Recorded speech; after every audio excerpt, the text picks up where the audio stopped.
Welcome to Exposed and Broken YouTube channel. We uncover the secrets of love, betrayal, and the choices that change everything.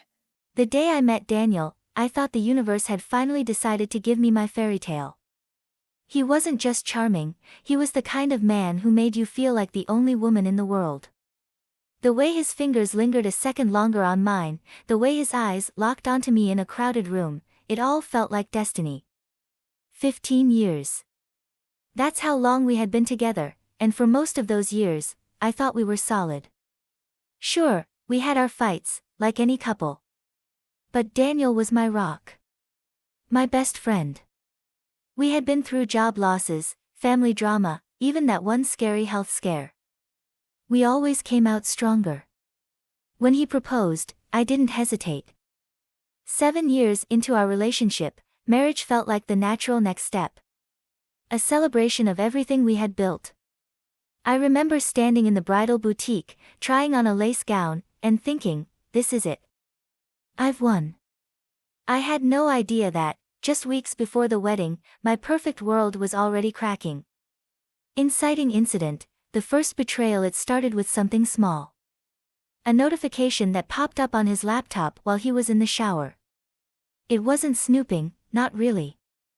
I was just clearing the screen when I saw it. A message from Alyssa M. Some people are meant to be in our lives forever. Even if they're just a beautiful secret. My stomach dropped. 1,000 thoughts slammed into me at once. Who the hell was Alyssa M? And why was she sending that? I clicked the message. His reply was even worse. You're so right. We just get each other, don't we? The walls of my world trembled. I could hear the shower running, hear my own heartbeat pounding in my ears. I scrolled up. The messages weren't long, but they were too much. Flirty. Intimate.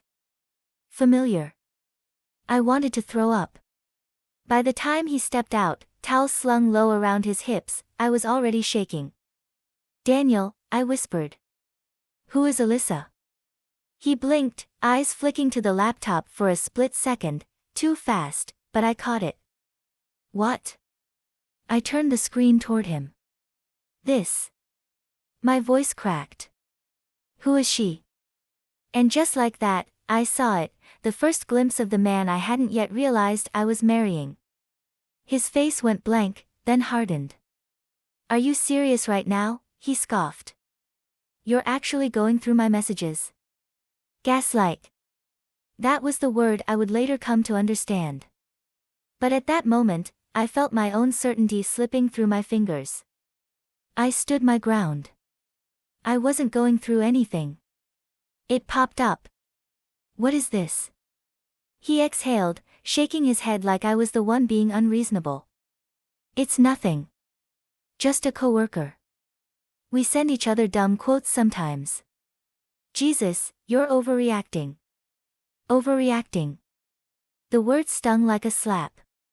I wasn't overreacting, was I? Pointed at the heart emoji. So you just send hearts to random colleagues? That wasn't me, he snapped. My Facebook got hacked last week.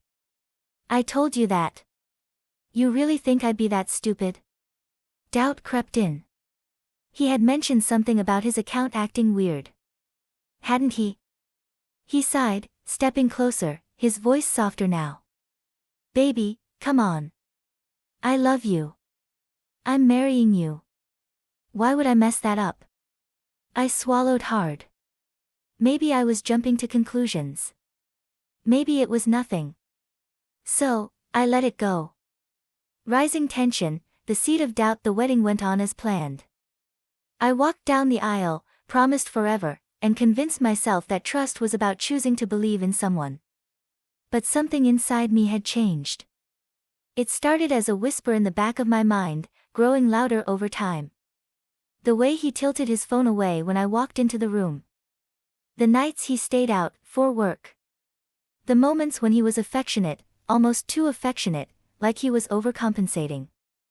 I told myself I was being paranoid. That I was damaged from past relationships, from watching too many women in my life get betrayed.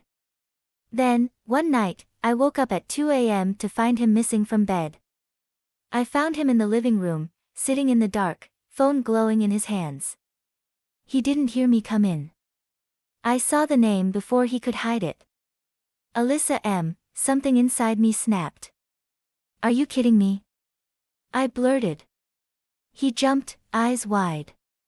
Jesus, you scared me. I turned on the light. You're still talking to her? His expression shifted, panic, then instant denial. No. I wasn't even talking to her. I was clearing old messages. Let me see. He yanked the phone away. You don't trust me, do you? Trust? The word felt like a joke. I wanted to trust him. I wanted to believe that this wasn't what it looked like. But the way he was looking at me. Like I was the problem. Just show me, Daniel. He stared at me, jaw clenched. Then, without breaking eye contact, he deleted the entire chat. Like that, it was gone. No proof. No answers. Nothing but the twisting, gut-wrenching feeling that I was losing control of my own reality. See, he said. Happy? I wanted to scream. Instead, I did what I had been conditioned to do. I questioned myself. Maybe I was being unfair. Maybe he really had been deleting old messages. Maybe I was just another insecure wife, seeing things that weren't there. So I let it go. Again. But the whispers in my mind weren't whispers anymore. They were screaming. A new dawn, old shadows. I woke up to the sound of rain drumming softly against the window, each drop echoing the unease that had been growing inside me. The early morning light, muted and uncertain, seeped into the room, highlighting the cracks in the facade of our marriage. Daniel was already up, or so I assumed, since his side of the bed lay cold and empty. I wrapped myself in the thin blanket and slowly slid out of bed, my heart heavy with a sense of impending doom I couldn't quite shake. The kitchen was quiet when I went in. I made my coffee in silence, the aroma only partially masking the bitter aftertaste of last night's argument, a conversation that had left me both numb and restless. Even now, I could still hear his dismissive tone when I had questioned his late return from a supposed work event. He had brushed off my concerns with a nonchalant, "It's nothing, really. Just a long night at the office," but that excuse had the same ring as the empty promises of a house built on lies. Whispers on the wind. Later that morning, while scrolling through my phone, I noticed an unusual number of missed calls and texts from an unknown number. Curiosity, and a gnawing sense of dread, pushed me to open the messages. They were from a coworker, Lena, someone I had met a few years back at a team-building retreat. Her messages, however, were laced with an urgency that instantly made my heart race. "Hey, are you free tonight? There's something you need to know about Daniel. It's important." I stared at the screen, disbelief and fear mingling in my mind. Lena had always been careful, professional, until now. I knew her reputation as someone who wouldn't say things lightly. Was this the first real crack in the veneer of our life together? My pulse quickened as I imagined the possibilities. That evening, I met Lena at a quiet cafe on the outskirts of town. The rain had stopped, leaving the streets glistening under the soft glow of streetlights. I sat across from her, trying to steady my nerves as she hesitated before speaking. "Are you sure you want to know?" Lena asked, her eyes searching mine for any sign of regret. I nodded, steeling myself for whatever truth might come next. "Daniel has been spending a lot of time with someone new," she began, her voice barely above a whisper. "Not just the usual work banter. I mean, late-night calls, secret meetings." I overheard him on the phone, and it wasn't just about projects or deadlines. There's a familiarity there that goes way beyond professional courtesy. 1,000 questions flooded my mind. Who was this person? How long had this been going on? And most devastating of all, why had I not seen it coming? The hidden life of Daniel. Over the following days, I found myself obsessively monitoring Daniel's habits. I would watch him from the doorway as he left for work, meticulously noting the little details, the way his briefcase swung, the determined stride that had once filled me with pride, now a stark reminder of the distance growing between us. Late one afternoon, while Daniel was in a meeting with his team, I decided to take a peek at his phone again. My hands trembled as I navigated to his messaging app. My heart pounded when I saw a series of chats that I had never witnessed before, exchanges that were playful, flirtatious, and all too intimate. There were messages sent at odd hours. One message from an unknown number simply read, "Missing our late-night talks, can't wait to see you again." Followed by his reply, "I know, right? Tonight won't be the same without you." Each message was like a shard of glass cutting through the fragile hope I'd clung to for so long. I knew deep down that the sense of security I had built around our marriage was nothing more than a carefully constructed illusion. But denial is a powerful thing, and even as I read those words, I found myself whispering, "It's not what it seems. It can't be true." That night, when Daniel returned home, I confronted him, my voice low and trembling. "Who is she, Daniel?" I asked, the words heavy with a mixture of anger and sorrow. He paused in the doorway, his expression a blend of shock and something I couldn't quite decipher. "Who?" he managed, his voice tight. "Don't lie to me," I insisted, eyes filling with tears. "I saw the messages. You've been talking to someone. Who is she?" For a long moment, silence hung between us. The only sound was the hum of the refrigerator and the distant murmur of the television in the next room. Finally, Daniel spoke, his tone cool and rehearsed. "Look, it's nothing serious. Just a coworker, that's all.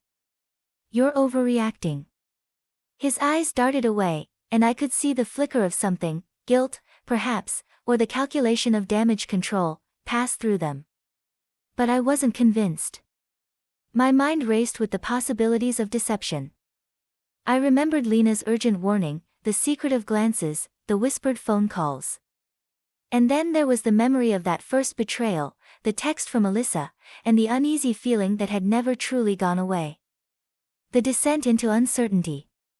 Over the next few weeks, every day became a battle between the desperate hope that things would go back to the way they were and the creeping certainty that my world was falling apart. I tried to cling to the good memories, the days when Daniel's laughter filled our home, and his touch made me feel cherished. But those moments were increasingly overshadowed by the cold evidence of his infidelity. I started noticing more anomalies in his behavior. He began to change his schedule, citing late meetings or work trips with unsettling frequency. At times, I'd catch him glancing at his phone, his face flushing as if he were hiding something. When I questioned him, he would offer a smile and a dismissive comment like, "It's just business, nothing personal." But my instincts screamed that something was deeply wrong. One evening, after another fruitless attempt at reassurance, I found myself standing in the hallway outside Daniel's study. I had accidentally left the door ajar, a minor oversight that would soon turn into a devastating revelation. Through the crack, I saw him talking animatedly with a woman I didn't recognize. Their laughter filled the room, light and carefree, a stark contrast to the heaviness that had enveloped me these past few weeks. I couldn't hear their conversation clearly, but the body language was unmistakable. Daniel leaned in close, his hand brushing against hers in a way that sent a shiver down my spine. The woman's eyes sparkled with something I couldn't name, a mix of desire and mischief. I felt my stomach clench as the realization settled in, the man I loved was living a double life. I retreated quietly, tears streaming down my face. "How could you?" I murmured to the empty corridor, a plea to the silence that followed. The seeds of gaslighting. The confrontation that followed was not what I had imagined. When I finally confronted Daniel about the woman in his study, his reaction was immediate and calculated. I remember the way his expression shifted from surprise to a look of controlled frustration. "Are you serious, again?" he asked, as if this was the 100th time I had raised the issue. "I can't believe you jumped to conclusions just because you saw a shadow on the wall." But I wasn't talking about shadows, I was talking about a real person, someone who had become all too real in the cracks of our broken promises. "You're not even listening," I snapped, the words tumbling out in a rush of pain and anger. "I saw you with her. I heard your laughter. How do you explain that?" He sighed dramatically, almost as if he were performing for an audience. "You always do this. You twist every little thing I say or do into some grand conspiracy. Maybe you should see someone about your paranoia." His words were like a knife. I wanted to scream, to tell him that I wasn't paranoid, I was dying inside, piece by piece. But instead, I fell silent, my emotions churning into a storm of self-doubt. Was I overreacting? Was I imagining things? The doubt was suffocating. That night, lying awake in bed, I found myself replaying every conversation, every glance, every laugh. I wondered if I was the problem. Had my insecurities, those long-buried wounds from past betrayals, twisted the truth of what was happening right in front of me? I turned to old journals, scribbled with the remnants of my hopes and fears, trying to anchor myself in reality.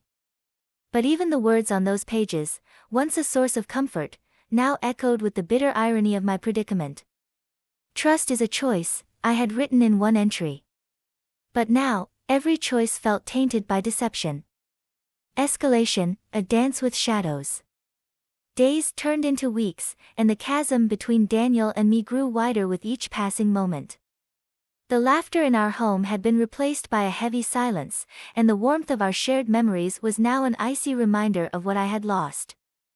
I began to document everything, every late-night call, every unexplained absence, every vague explanation. It wasn't just about catching him in the act, it was about reclaiming a sense of control in a situation that felt overwhelmingly chaotic. I became a detective in my own life, piecing together fragments of conversations and searching for clues in the mundane details of daily routine. One afternoon, I sat at my desk with a notepad, scribbling down every instance that didn't add up. A text from Daniel that said, "Busy, call later," was logged alongside the timestamp when he left for his meeting. A note about a dinner invitation from a coworker coincided with a sudden change in his demeanor. Each entry was a piece of a puzzle that I was determined to solve. But with every new discovery, the pain grew. I realized that my quest for truth was forcing me to confront the uncomfortable reality that I was slowly losing the man I once loved. And yet, in the depths of my despair, a spark of determination flickered. I wasn't going to let him erase my sense of self, no matter how much he tried to manipulate the narrative. One night, after a particularly trying day of confronting inconsistencies, I sat in the dark of our living room with a bottle of wine. The silence was oppressive, but it was also a canvas upon which I could project my grief, my anger, and my resolve.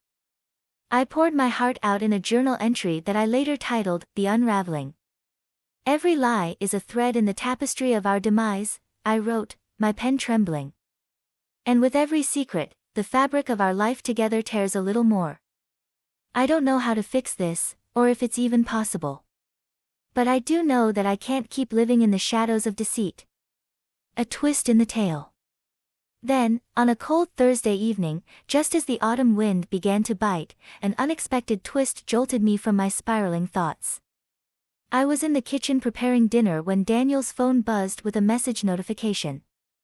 It wasn't from Lena, or any of the other numbers that had started to fill my list of suspicious contacts, it was from someone I recognized. "Dinner was great tonight, as always. Let's do it again soon. R." My hands froze. R? That was his colleague from the marketing department, someone I had always thought was nothing more than a friendly face at office parties. But the tone of the message was unmistakable, playful, suggestive, and far more intimate than any professional banter should be. I tried to shake off the chill that crept up my spine, telling myself it was just another misunderstanding. Yet, when I looked up, I saw Daniel in the hallway, his phone pressed tightly against his ear. His conversation was low and urgent, filled with laughter and words I wasn't meant to understand. I moved silently to the living room, heart pounding, determined to catch every word. "Yeah, I get it," he murmured into the phone. Just give me a minute. I'll be there soon. I listened, each word from his side of the conversation adding another brick to the wall that separated us. When he finally ended the call, he walked past me without a word, a ghost slipping through the remnants of our shattered home. I confronted him again that night, the tone in my voice firmer than it had been before. Who is R? I demanded as soon as the house fell silent. Daniel's eyes flickered for an instant before he masked his reaction with a practiced smile. Oh, you know R, just a colleague, nothing more, he replied casually. Why are you always making mountains out of molehills? His dismissiveness was the final blow. I felt an overwhelming surge of anger, as if all the pent-up grief and betrayal were finally ready to burst forth. Don't you see? I shouted. You're lying to me, and every time I ask, you twist the truth. I can't keep living like this. He recoiled as if struck, his smile faltering for a brief moment. But then, with an air of condescension, he softened his tone. Baby, please. You're just tired. Everything's fine. We'll talk in the morning, okay? The conversation ended there, but the damage had been done. That night, as I lay awake in the darkness, I replayed our argument over and over. I remembered the way his eyes darted away, the way he tried to bury the truth under layers of charm and excuses. And I wondered, with a cold, creeping certainty, if I had ever truly known him at all. The final pieces fall into place. The weeks that followed were a blur of half-truths and stolen moments. Every new piece of evidence felt like a nail in the coffin of our marriage. I began to see patterns in his behavior, a secret smile when he thought I wasn't looking, the way he would quickly change the subject when I mentioned a new message, the telltale hesitation before a phone call. My life became an intricate web of suspicion and silent pleas for honesty.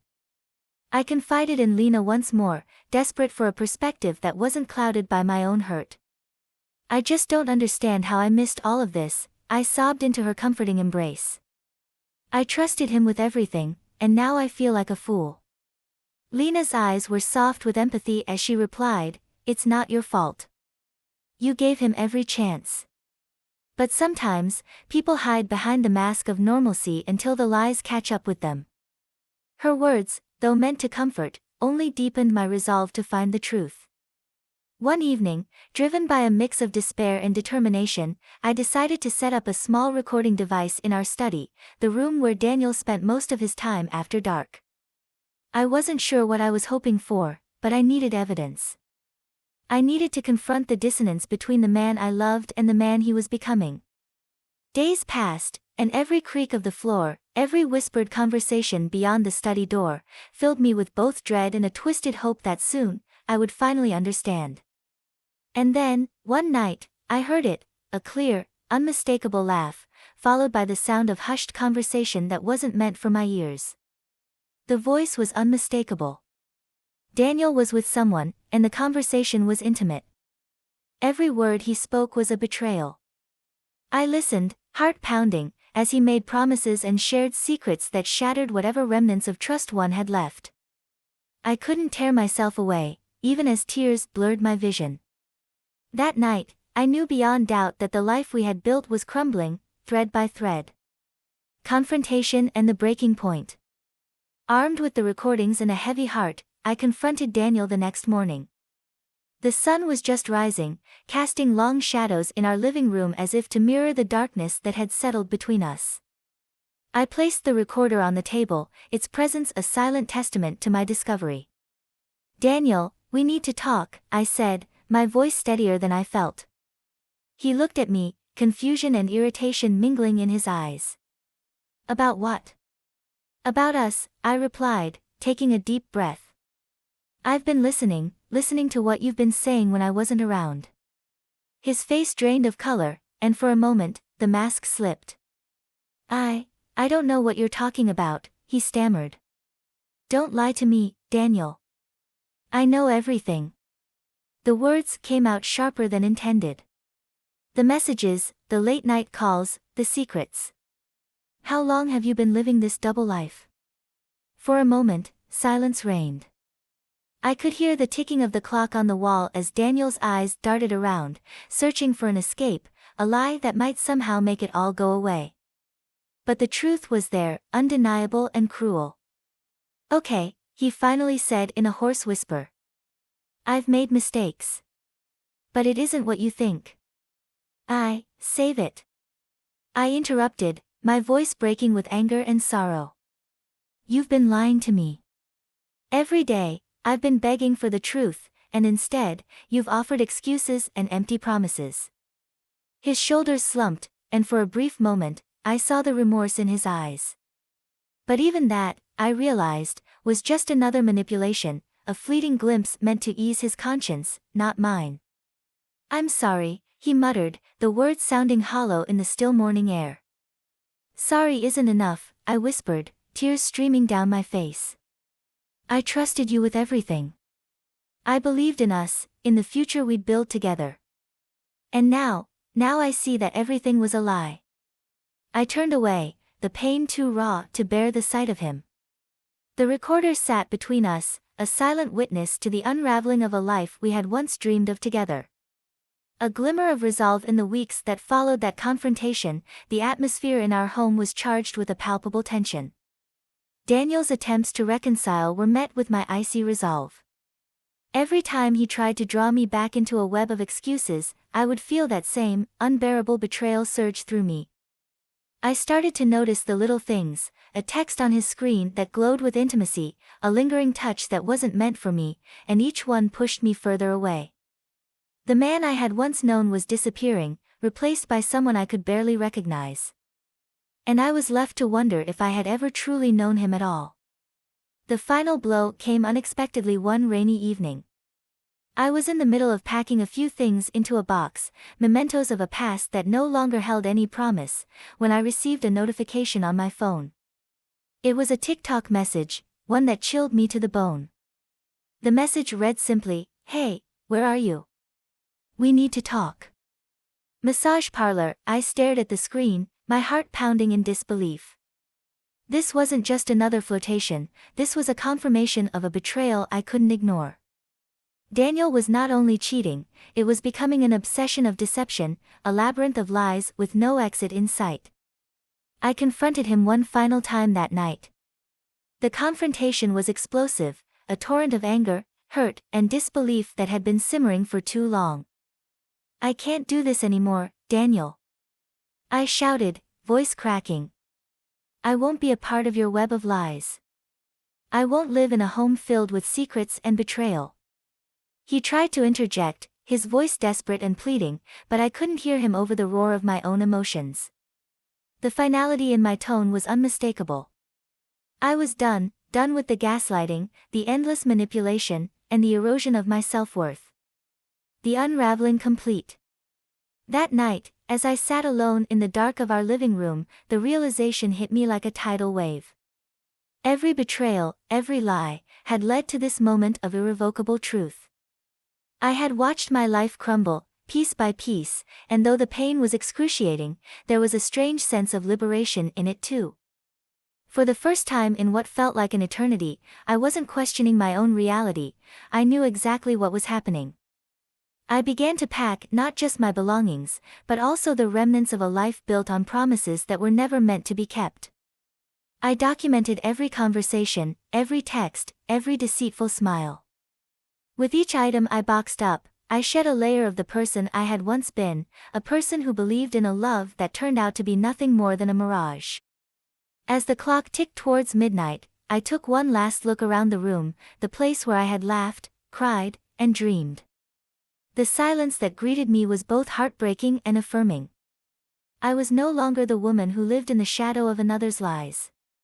I was the woman who had faced the unraveling of her entire world, and was ready to rebuild, piece by piece. In the days that followed, I reached out to friends and sought professional help. I began the long, arduous journey of healing, slowly rediscovering who I was beyond the confines of a marriage defined by deceit. The recordings, the texts, the evidence, they became the roadmap to a truth I had long been too afraid to face. Yet, as I closed this tumultuous chapter of my life, there was a part of me that still clung to a fragile hope, a hope that someday, I would be able to look back at the pain without losing sight of the strength I had gained. The road ahead was uncertain, filled with challenges and moments of doubt, but I was ready to walk it, one step at a time. And so, the unraveling was complete. I stood at the crossroads of a new beginning, knowing that the past could no longer define me. The illusion of stability had shattered, leaving behind fragments of memories and the promise of a future built on honesty and self-respect.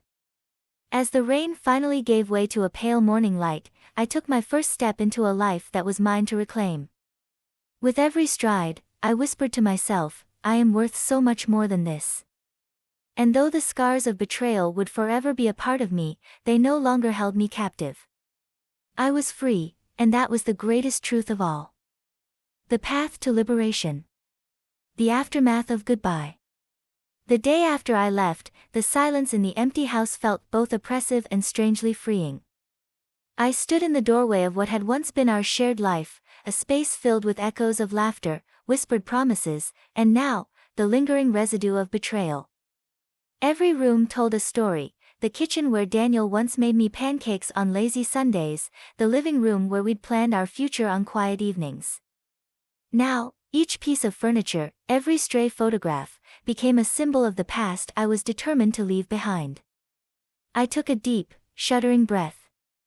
I deserve so much more, I whispered, more to myself than to anyone else. The pain was raw, but it was the first note in a melody of self-rediscovery. I knew that the road ahead wouldn't be easy, but it was mine, and for the first time in years, I was ready to walk it without looking back. Reclaiming my space. The next morning, I packed the last box of memories. Each item I set aside was a farewell to the life I had clung to, a life defined by someone else's deceit.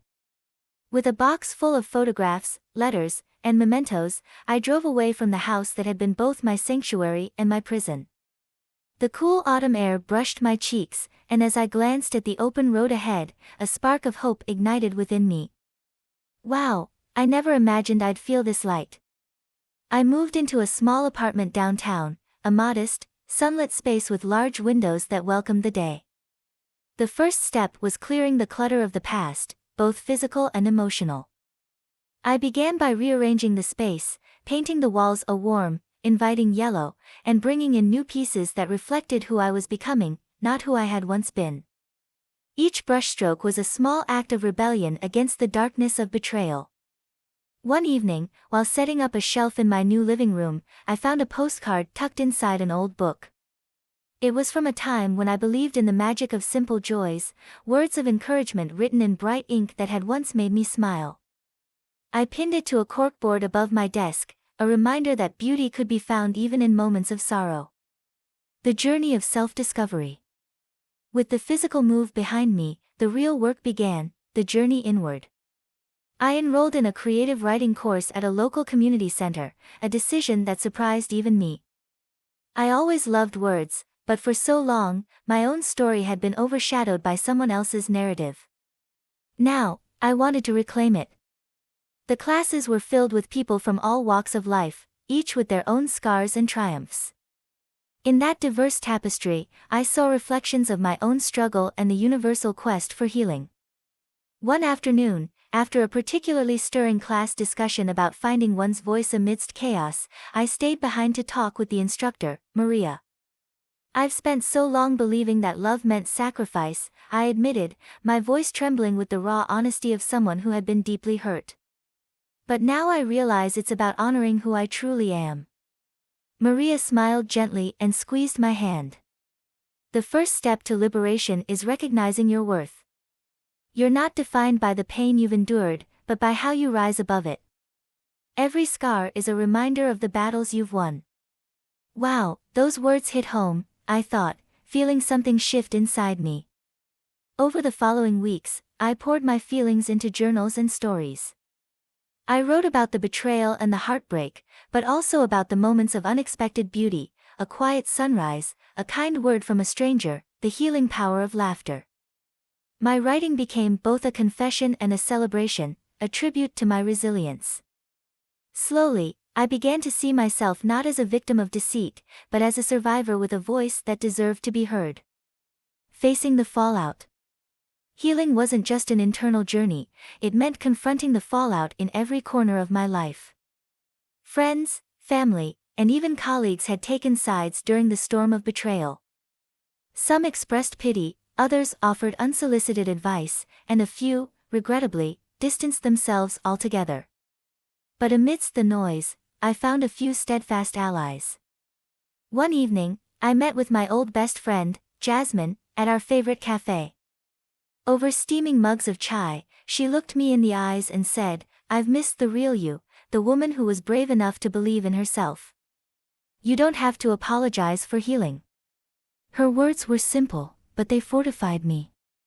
"Thank you," I said, squeezing her hand. "I'm finally learning that loving myself is the greatest act of defiance." Wow, how empowering it feels to be truly seen, I thought. I also reconnected with my estranged sister, Lydia, who had always been a quiet supporter in the background. Over long phone calls and long overdue visits, we talked about our childhood, our dreams, and the courage it took to reinvent oneself. Lydia reminded me that family is about unconditional acceptance, a truth that filled the empty spaces in my heart with warmth and light. At work, I began to assert my boundaries in ways I never had before. I declined invitations that didn't serve my growth, and I started nurturing relationships that honored my worth. My colleagues, once complicit in my silence, began to see the strength in my newfound resolve. In meetings, I contributed ideas confidently, my voice steady and clear. Every day, I was rebuilding a life that was authentically mine. The unexpected twist. As I grew stronger, an unexpected twist altered my course yet again, a twist that would remind me how unpredictable life can be. One sunny afternoon, while reviewing submissions for the writing class magazine, I noticed an article signed by someone with a familiar last name. Curiosity compelled me to read it, and as I delved into the narrative, my heart skipped a beat. The piece was written with a raw honesty that mirrored my own journey. It spoke of betrayal, gaslighting, and the painful process of reclaiming one's identity. The author had signed it simply, M, and in that moment, I realized that it was Daniel. I felt a storm of conflicting emotions, anger, betrayal, but also a strange sense of closure. Here was the man who had once manipulated my truth, now laying bare his soul in ink and paper. The article was an unfiltered account of his own struggles with identity and regret, a confession of sorts. I read on, each word a reminder of the complexities of human frailty. For a long while, I wrestled with the urge to confront him. Part of me wanted to yell, "How dare you!" But as I reread his words, I began to understand that his journey, too, was one of unraveling and, possibly, redemption. While his actions had scarred me deeply, his vulnerability in print offered a mirror, a reflection of his own demons. I realized that our lives, however entwined, were separate journeys toward healing. Later that evening, I penned a letter to him. It wasn't a letter of accusation or bitterness, but rather one of closure. I wrote, "Daniel, I am writing not to reopen old wounds, but to acknowledge the path we both had to walk. Your words have given me the courage to face my own truth. I forgive you, not for you, but for me. I choose to let go and embrace the future with an open heart." I never sent the letter, it was my own declaration of independence, a final severance of the ties that had once bound me in pain. Stepping into the light. In the months that followed, my days filled with small victories. I began taking long walks in the park, where the crisp air and rustling leaves reminded me that nature, too, goes through seasons of change. Each step was a silent testament to the journey of transformation I was undertaking. I also found solace in creative expression. My writing grew bolder, more unrestrained, a blend of poetry, short stories, and reflective essays that captured the full spectrum of my emotions. I even started a blog, where strangers from all over the world reached out to share their own tales of heartbreak and healing. "Your words saved me," one comment read, and another said, "I finally see that I can rise above my past." Wow, the power of vulnerability is boundless, I mused, amazed by how shared pain could turn into collective strength. The healing wasn't linear. There were days when the weight of old memories pressed heavily upon me, moments when I would sit alone, overwhelmed by the echo of past sorrows. But with every tear shed, I discovered that resilience was not the absence of pain, it was the courage to face it head-on and to choose hope over despair. One particularly challenging day, after an argument with a former friend who couldn't understand my need for change, I stood in front of a mirror. "Look at you," I said, my voice soft yet resolute. "You're stronger than you ever thought possible. You've survived the darkest nights, and now, you have the power to create your own sunrise." In that moment, I made a silent promise to honor my worth and to never allow anyone to diminish my light again. The dawn of empowerment. A turning point arrived unexpectedly during a community gathering, a small celebration of local artists and storytellers. I was invited to share one of my writings, a piece titled, "From the Ashes, I Rise." Standing in front of a modest audience, I felt vulnerable yet triumphant. My hands trembled as I began. I once believed that my worth was tied to another person's promises. But today, I stand here as proof that we can reclaim our story. The words flowed, punctuated with exclamations of raw emotion. "Wow, I've come so far." Every nod, every tear shed in empathy, reinforced my belief that this was only the beginning. After the reading, strangers approached me, some to offer heartfelt congratulations, others to share their own stories of struggle and survival. One elderly gentleman placed a gentle hand on my shoulder and said, "Your journey is a beacon. Never stop shining." His words, simple yet profound, anchored me in a sense of purpose that I hadn't known before. In the weeks and months that followed, I continued to evolve. I started volunteering at a women's shelter, lending my time and voice to those who were still trapped in cycles of abuse. Through counseling sessions and heartfelt conversations, I discovered that helping others was also a way of healing myself. I realized that the wounds of the past could become bridges to a brighter future if I allowed them to.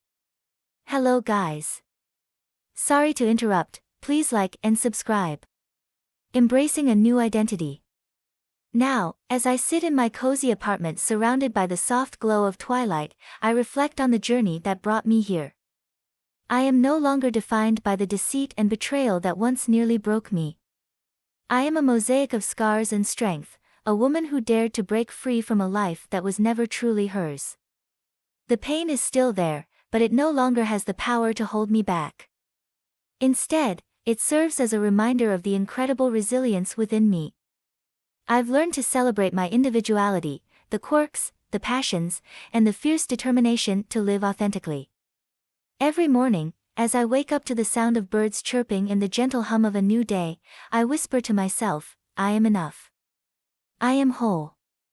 I am free.